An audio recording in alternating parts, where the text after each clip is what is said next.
Welcome to Chicago Jewish Cafe. Today we have an especially interesting guest.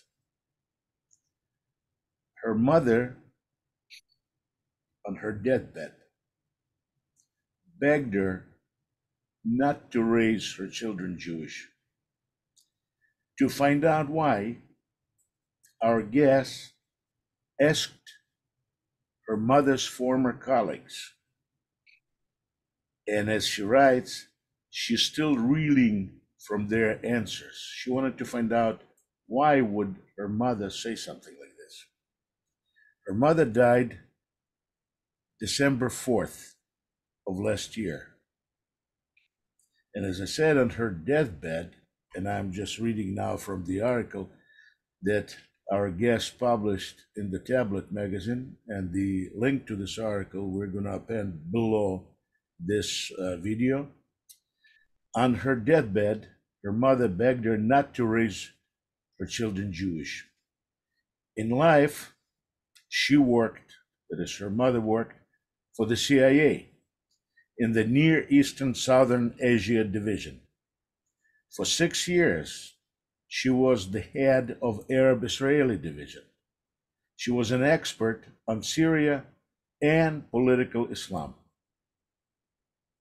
She continues to write, "We were watching footage of hostages being paraded around Gaza when she said it. I worry about them," she murmured, her eyes fixed on the TV. "It's too dangerous a religion," she told me.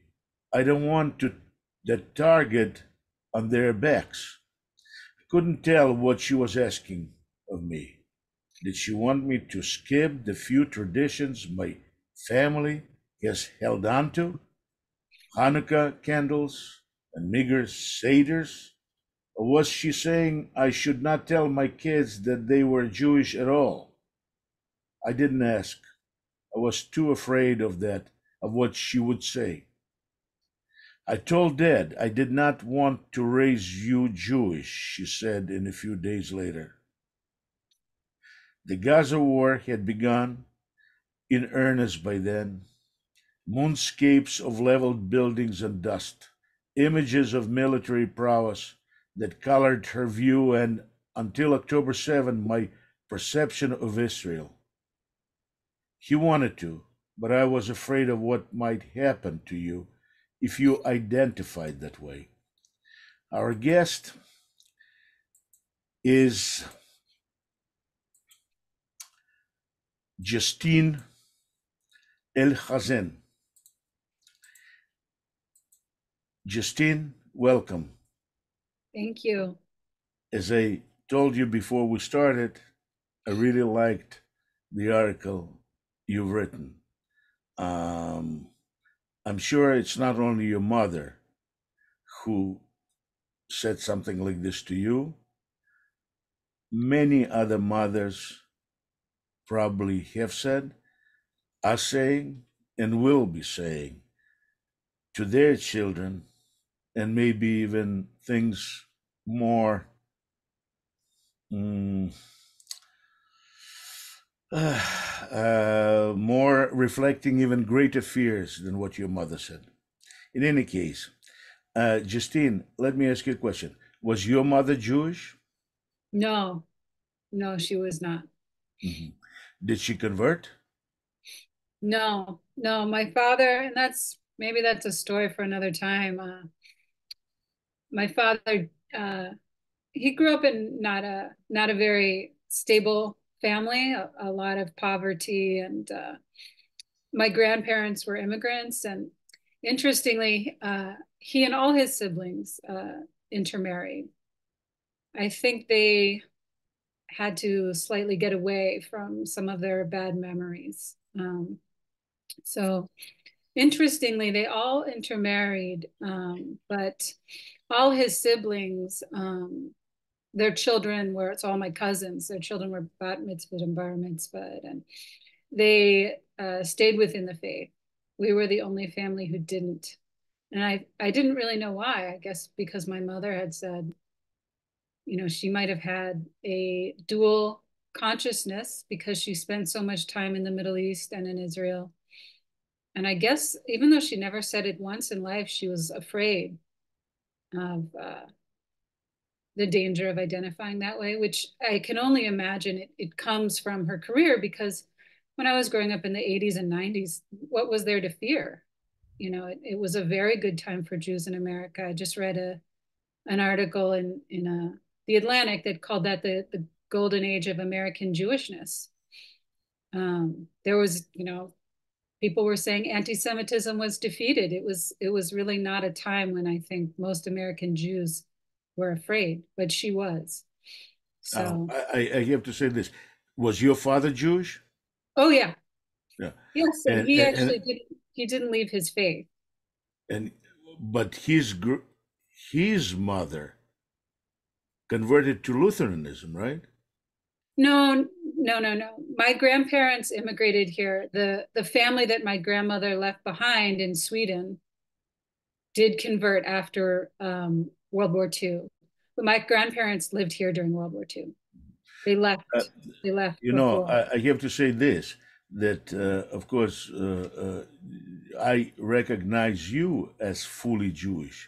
I mean, because the what is normally accepted among majority of Jews, that it goes by mother, from my point of view, is absolutely disgusting. It's a spit in the face of God, because it is based on the assumption that you are not a daughter of your father. That Yeah. is, Kiddushin 68b denies children of such unions the father, creating them as halachic, legal orphans.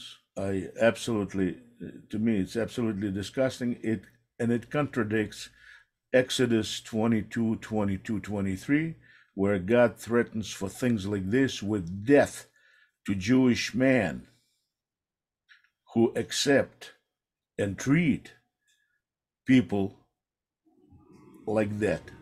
So that is so for me, you and your children are absolutely Jewish. And I'm not going by reform or anything else. I'm just going by my own thing. Maybe the Reconstruction is accepted, but the thing is that, and of course, Ethiopian Jews accepted, and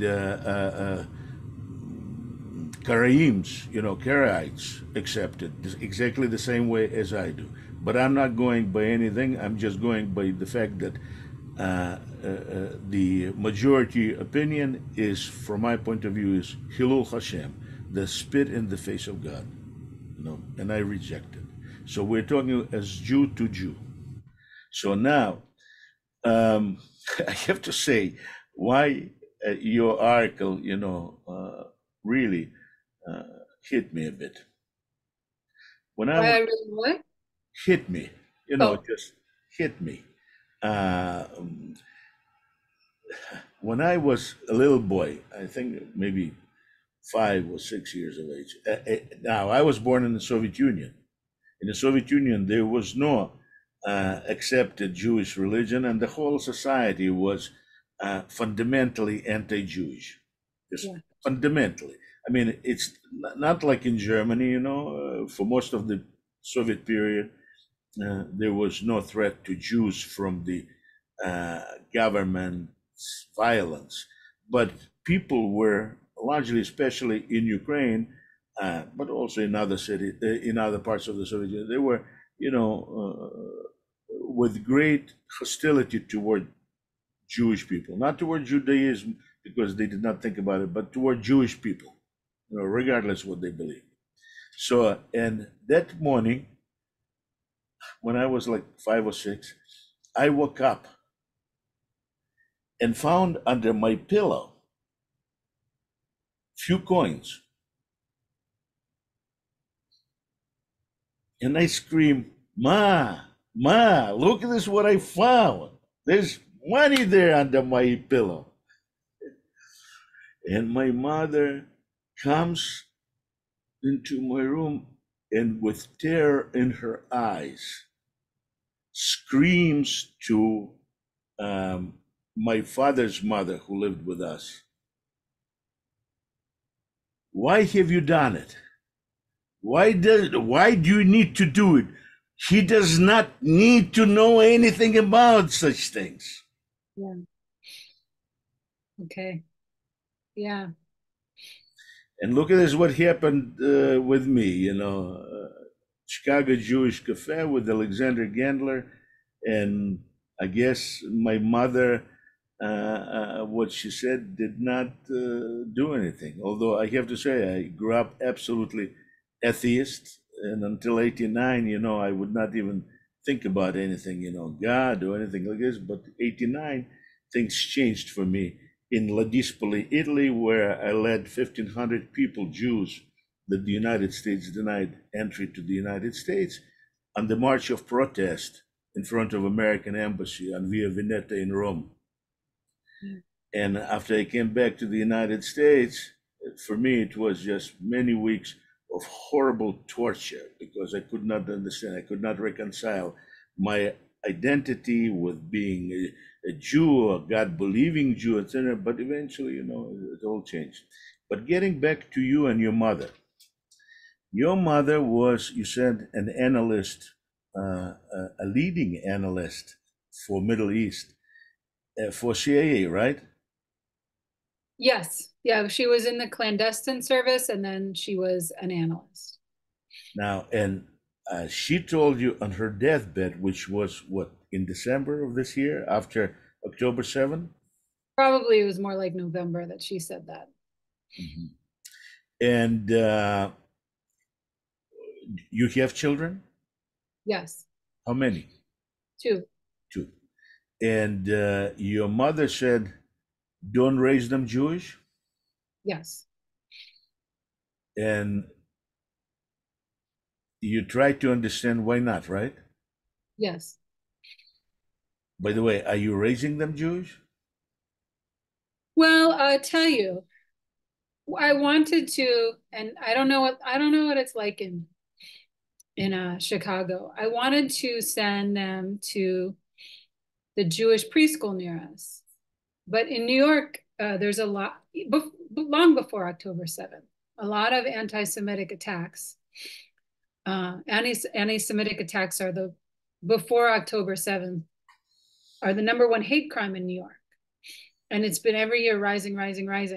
And the community that they are mostly getting attacked live in a neighborhood called Crown Heights. They're Orthodox, Hasidic.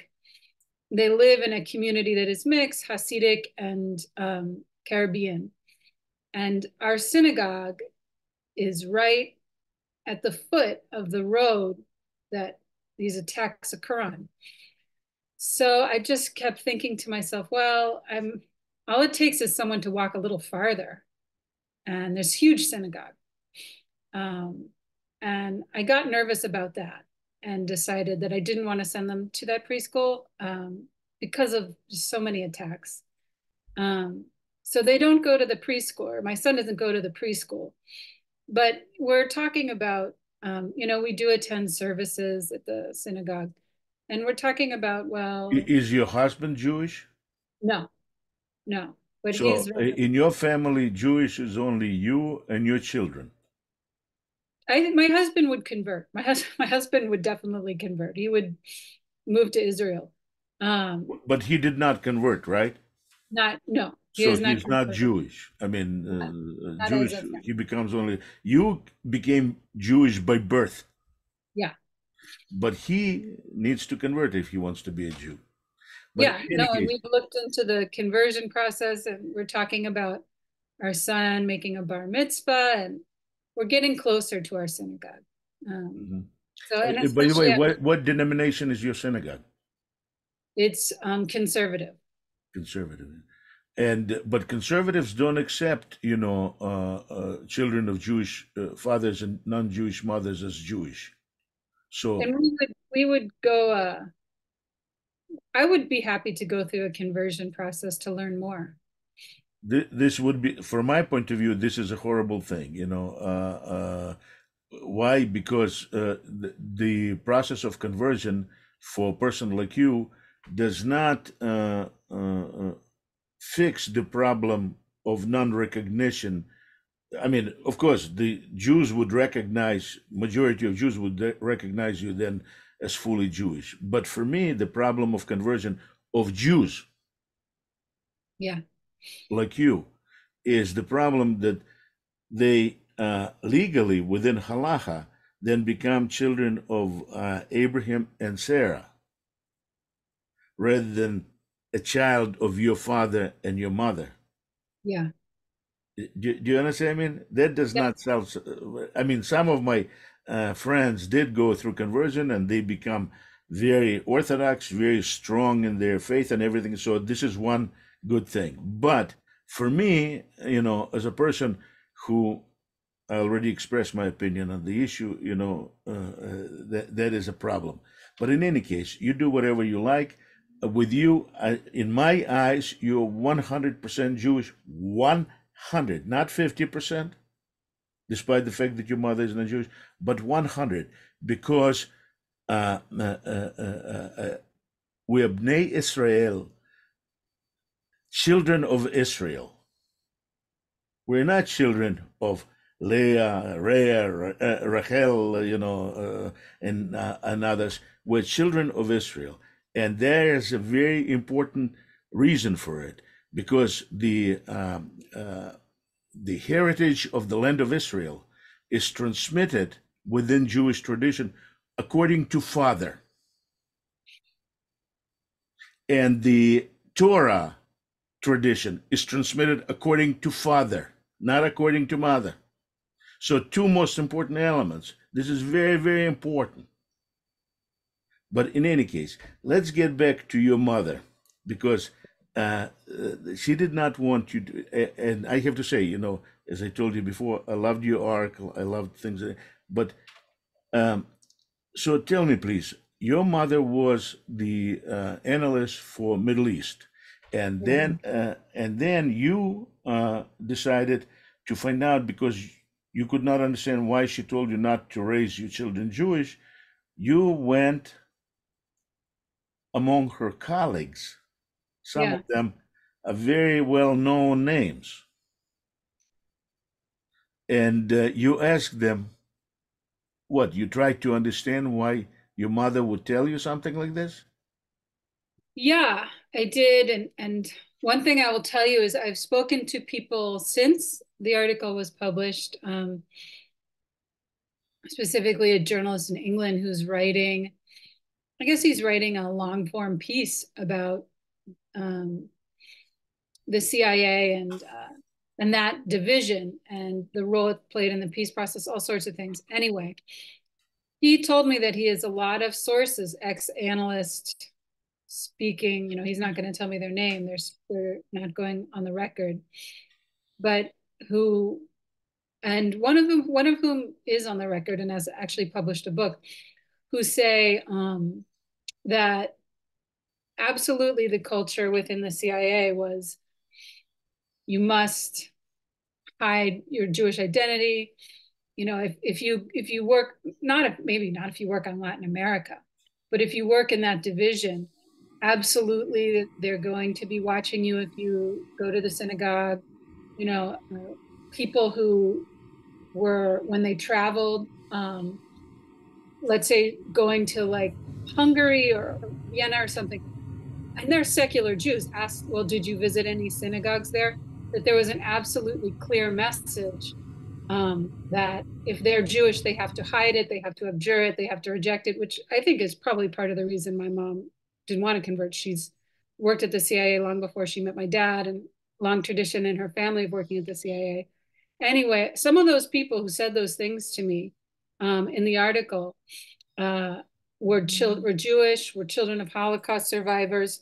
So, I mean, uh, absolutely. And this I didn't understand going into the article. Absolutely, the culture within that division that handled the peace process, Arab Israeli, and the rest of the just Near Eastern division was absolutely, anti-Jewish. People who work there could not be Jewish, even if they are. They have to sort of let it go, hide it, not practice anything like that.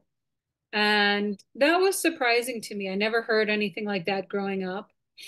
Um, that my mom was that my mom felt that some of her colleagues considered her an Arabist.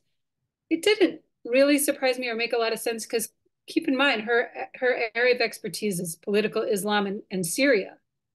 Uh, so it sort of seemed When you say Arabist, you mean that she was leaning politically toward the Arab position against Israel? That's what you mean?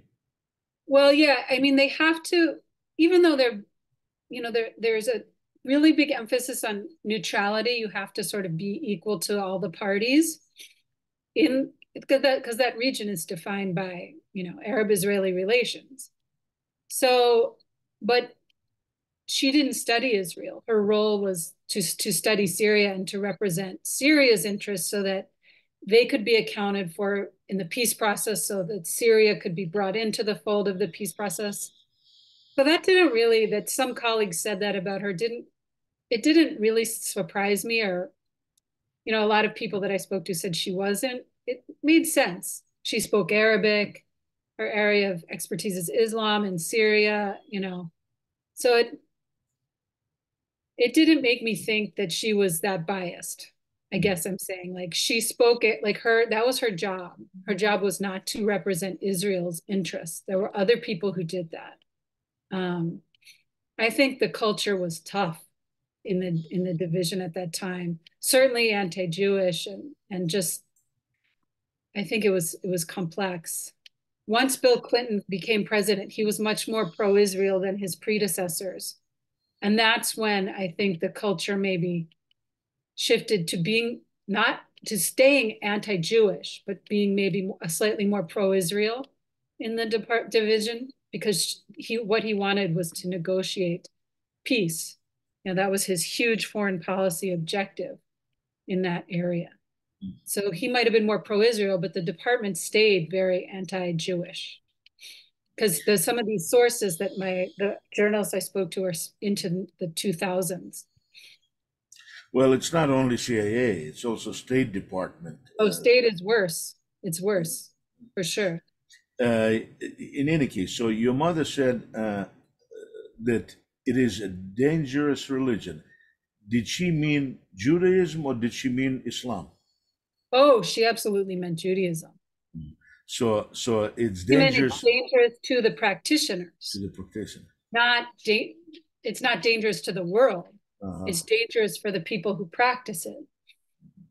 And she said it probably because she understood really well the motives and the ideas that permeating the followers of Islam in the Middle East. That's right. And she would talk all the time. She would say that our immigration policies were both smarter and we were luckier because she studied European immigration a lot.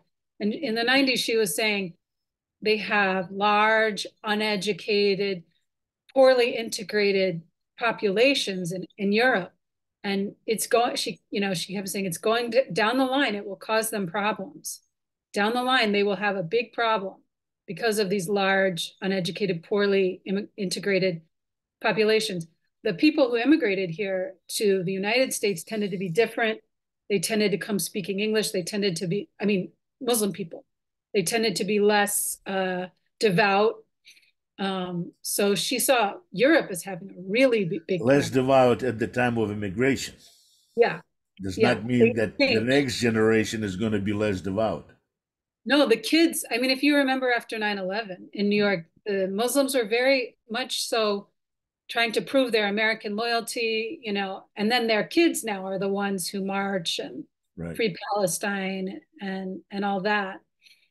But I think she saw that political Islam was coming to the West. So Worse for Europe, still let's in get America. back to the idea that being a Jew is a dangerous thing.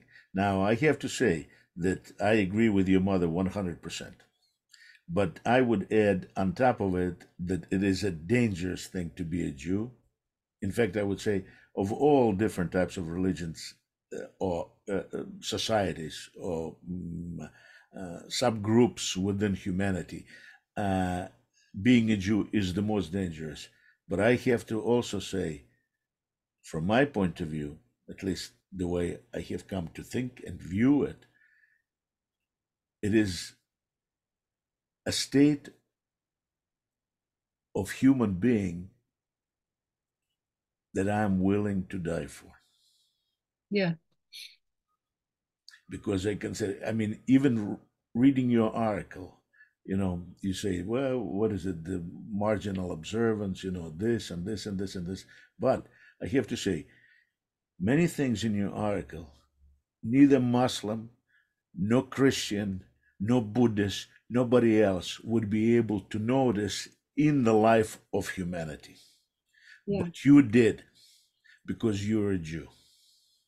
Yeah. And that is being a Jew is a point of view on the world and yourself in the way that nobody else can come close to. Yeah. No, I think I agree. There's so And many. Sorry, go ahead. and to walk the path of truth and justice, the only way you really can do it if you're a Jew. I mean, you mentioned there Marxists and the anti-Semitism of Karl Marx. Just hatred. I mean, well, I understand Marx. His father converted to Lutheran religion. He converted him at 5 years of age. Marx himself loved his father, so he could not be for Jews. Given that father just kicked the his own people out, and then he viewed the whole humanity. The future of humanity depends on destruction of Jews, on disappearance of Jews. I mean, no different than Hitler. The only thing, the means are different. Yeah. But and you notice in this article, I don't think many people would if they're not Jewish. Oh no, absolutely not. Well, yeah. I mean, I don't think that I talk to my Jewish friends and I talk to I one conversation I have with because we're all parents to young children and a lot of us are in mixed families. A friend of mine who I spoke to recently, a filmmaker, and he's Jewish and he grew up secular. No, he had a bar mitzvah and maybe he had more study. I don't know, but his wife is not Jewish, and it's like they're really in a big conflict about how to raise their child. She's like my mom. She's afraid, and he's absolutely like unwilling to, you know, back down on that. And I think that a lot of us feel that, like I tell my Jewish friends, I have a little, WhatsApp thread. It's all Jewish women. I say, I can only talk to you. Gentiles don't understand. They don't see it at all. Uh, so I think it's very hard, and I think that uh, you just don't. They don't get it. They will never see it. I don't think. I don't know No. what it would take after this. And especially the reaction, like for example, the reaction to October 7 and to Gaza war and to tens of thousands of Palestinians that ended up dead, killed, many of them children, unfortunately, which I see as a result of actions on the part of Jew haters, not on the part of Israel. Israel, the way I see it, defends itself, and there's no other way of going about it because leaving the Hamas in charge of Gaza, like Biden now wants, will leave Israel exposed to more and more and more attacks like this, and worse, because they're going to feel that they won, that they defeated Israel. So cannot be allowed anything like this to happen. And but the your friends or your mother's friends, colleagues at CIA, you name them, and some of them they feel, they talk like if they were all leftists. Yeah. Like they, why? How do you explain it? Well, I'll tell you a few things. I mean, I think they are. I'm not. They actually are. Yeah, I'm Uh, not saying that I'm not going to vote for Donald Trump. I'm not going to vote for Joe Biden either. It's not that I like him, but like for them, he's like the devil. Like he's it. They give an outsized power to how evil he is because they're leftists. I'm not for him at all, but the reality is this is a democracy and half the country is voting for him. I think it's a responsibility of people in government to understand why and to try to represent their interests. But they don't.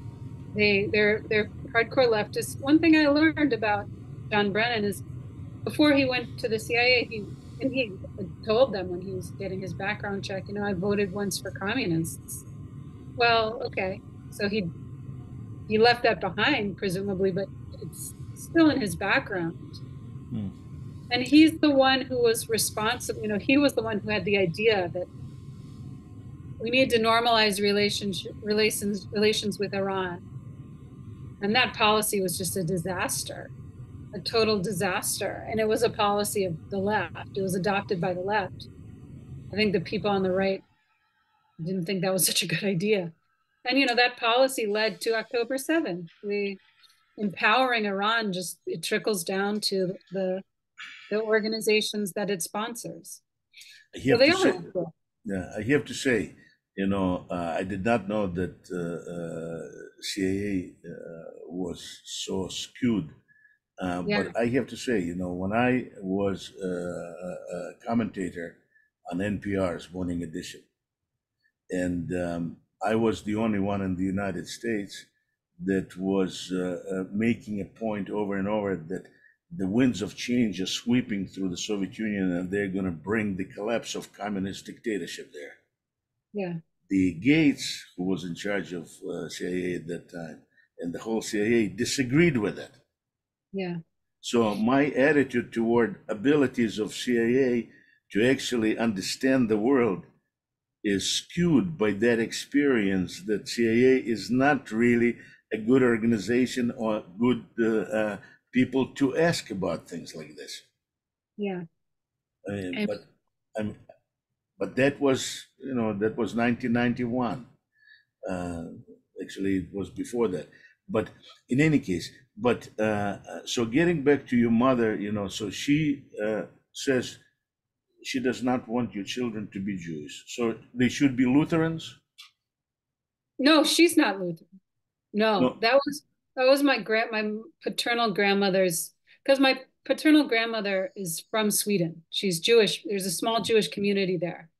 Um, and then they left, and then World War II happened, and the family that was left behind converted to Lutheranism. But my mom's not Lutheran. No. Okay, but your mother felt that your children should be what? Some form of Protestantism, Catholicism, Islam, what? That was long. Um, I would say some form of, I mean, she didn't really have a religion. She's from a Protestant family, but she didn't really have a religion. So I don't think she was prescribing that they have a religion. She was just saying that What was her outlook on the world? Just general liberal, what? Conservative? I mean, I think that she was like a lot of people. The politicization that we see in the CIA now, it wasn't like that before. When I was growing up, my parents, you know, voted mostly Republican, sometimes Democrat. They had friends who'd voted Democrat, totally friends, watch the election. Can you imagine Democrats and Republicans watching the election returns together now? I remember going to parties for election returns with families that were mostly Democrat, and it was very different then. So, I mean, I think everybody, especially in Washington, D.C., where people tend to be better informed politically than they are in the rest of the country, everyone was very middle of the road, sensible. They agreed, they had a lot of common ground. It wasn't as polarized as now. Um, so I think that was, you know, I don't, she didn't, enjoy publicizing her vote, but, she voted for Obama in 2008. Um, she voted for him in 12 too. It was not, not so polarized. It really Mhm. wasn't. I think they all thought, well, our duty is to America, not to a party. Like what John McCain said, you can either be a patriot or a partisan, can't be both. And they all, I think, saw themselves as patriots. Their duty was to serve America, not the interests of one outlook. I have to say, from my point of view, the period of the last 50 or so years is going to be looked on in the future by those who want to take a look at America as probably the best time in American history. I think so. And now this time is going away really rapidly. Yeah, it is. So, my question to you is how old are your kids? My son's 4 and my daughter's 1. So, so let's say I do not know what is going to happen in 15 years when they're going to be going to college. Actually, they're going to be affected in when they're going to go to school as well. Depending on what school they're going to go, the attitude toward them being Jewish is going to be expressed by their friends and by families of friends. So, what will you tell them? Oh, I mean, we're not, it's hard for me to explain. I don't really want to get in, like, I'm less sort of argumentative, I guess you could say, than my husband. My husband's always willing to have this argument with everyone. Uh-huh. For instance, I went to a bookshop when Barry Weiss's book, the bookshop in our neighborhood, when Barry Weiss's book, how to fight anti-Semitism or something. I don't know, but when it came out, 2018, 2019, something like that. Well, she wasn't as big of a name. I didn't know who she was. I went to the bookstore. This is what you're supposed to do in bookstores. I asked, can I see it? I want to, look at it and read a little bit of it in the bookstore. They said, well, we don't carry that. And, we don't carry those kinds of books. We can't order it. And, you know, I don't like having arguments with her, but my husband is getting in this argument with the bookstore owner, and he's like, isn't one of the co-owners Jewish? Oh, but he's the right kind of Jew. He doesn't have those opinions. And so now, he's my husband has it out with these people. Now we don't go in the store, of course, and we don't make eye contact with, it's a small neighborhood. We don't make eye contact with them. We cross the street. So there's no hiding it for us.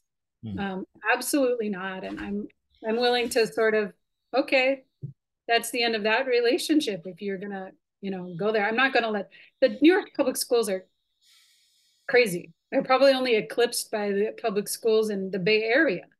We can't trust them to the public school system.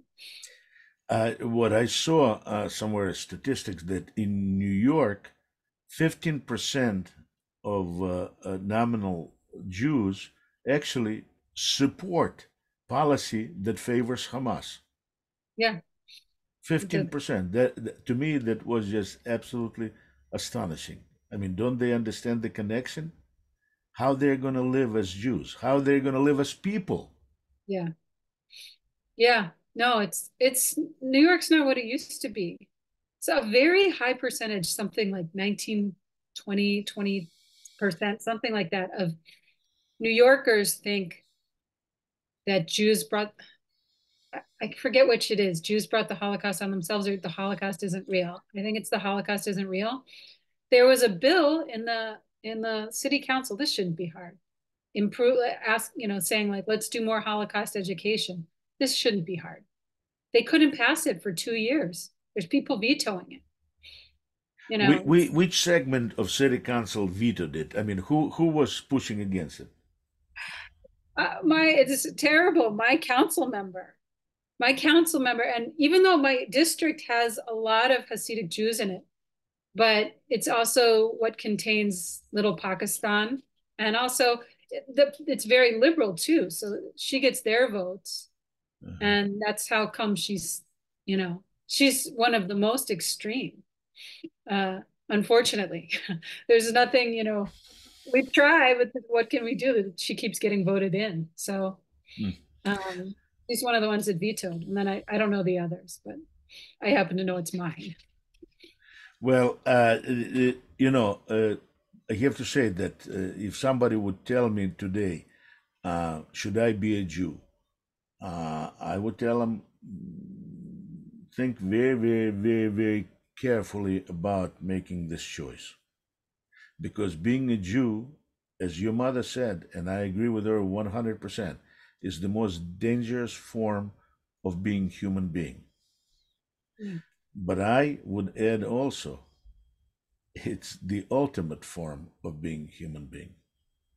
I was, I mean, the way I see it, we Jews, that is you, me, um, is the humanity um,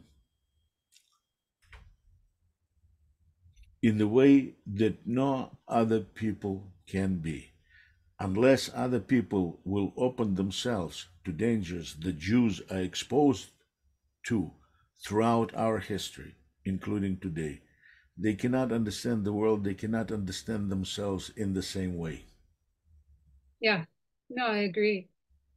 So For that is, me, hmm, sorry. I'm sorry. For me, this is the right now we're in a terrible. This experience is terrible because obviously I think we're all more affected.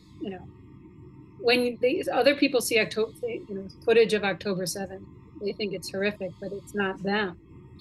You see it and it's you know, like your cousins or something. Um, but at the same time, I think,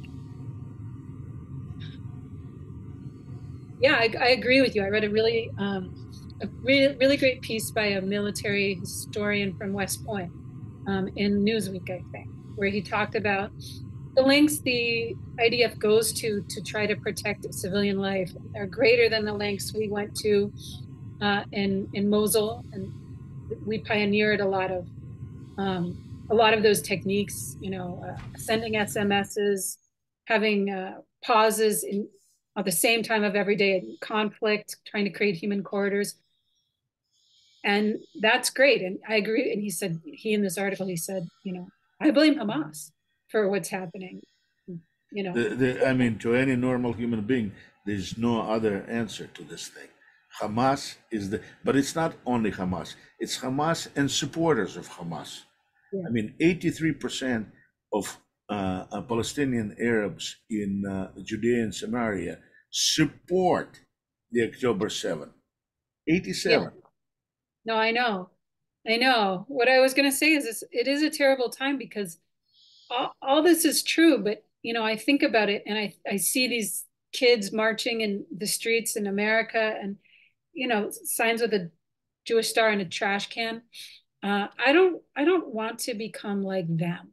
I don't want No. to anti-Palestine or pretend like my conscience is not affected by what I see. And that's I think the worst thing uh, for me right now, and I think for a lot of Jews you know, um, is just I don't want to lose my soul to this and become, you know, full of hate and you know, like that in that way. And to me, if I lost that, I would be losing something very important about my Jewishness. So it's a real I struggle. agree with you 100%.